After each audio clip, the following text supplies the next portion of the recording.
பொண்ணு விட்டு போயிட்டா குடிக்க ஆரம்பிச்சிருவியா? எப்போ அந்த பழக்கம் உனக்கு? ஐயோ, இது நம்ம புது அக்கறை. அக்கறை எப்பயுமே எனக்கு இருக்கும். அதுனா தான் விட்டு போயிருக்க மாட்டியே.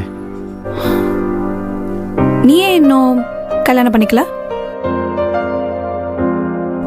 ஏன்னா நான் உன்னை உண்மையா லவ் பண்ண பிரீத்தி. அப்போ நான் உன்னை உண்மையா லவ் பண்ணலையா? பண்ணியிருந்தா ஏன் விட்டு போயிருக்க போற? உன் கூட இருக்க உன்கிட்ட என்ன இருக்கு குரு? வேலை இருக்கா? இல்ல வீடு ஏதாவது இருக்கா? சரி விடு. அட்லீஸ்ட் என் செலவையாவது உன்னால பாத்துக்க முடியுமா? அதெல்லாம் நீயே பாத்துக்கேண்டி. எப்பவுமே கட்டின புடவையோட வாங்க, கண் கலங்கம் வச்சு பாத்துக்கிறோம் பசங்க நாங்க தான் சொல்லணுமா என்ன? ஒரு வாட்டியாவது போட்ட செட்டியோட வாங்கல, கண் கலங்கம் நாங்க பாத்துக்கிறோம் பொண்ணுங்க நீங்க சொல்லுங்களேன். இதெல்லாம் மீனுக்கு செட் ஆகும், லைஃபுக்கு அதெல்லாம் செட் ஆகாது. ஏ, செட் ஆகும்டி லவ் இருந்தா.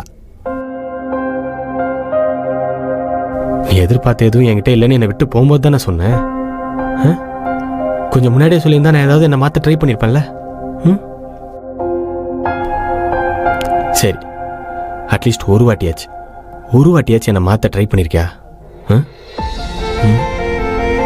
ஏன்னா உனக்கு என் மேலே லவ் இல்லை பிரீத்தி.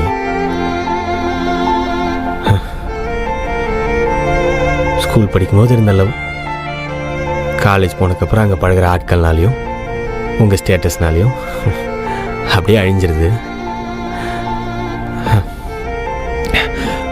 பொண்ணுங்க நீங்கள் எல்லாத்தையும் சட்டு சட்டுன்னு கடந்து போயிடுறீங்க. ஆனால் பசங்க அப்படி இல்லை பிரீத்தி. எவ்வளோ கஷ்டம் இருந்தாலும் எங்களுக்கு பிடிச்சவங்களுக்காக என்ன வேணாலும் பண்ணுவோம். அதான் பசங்க.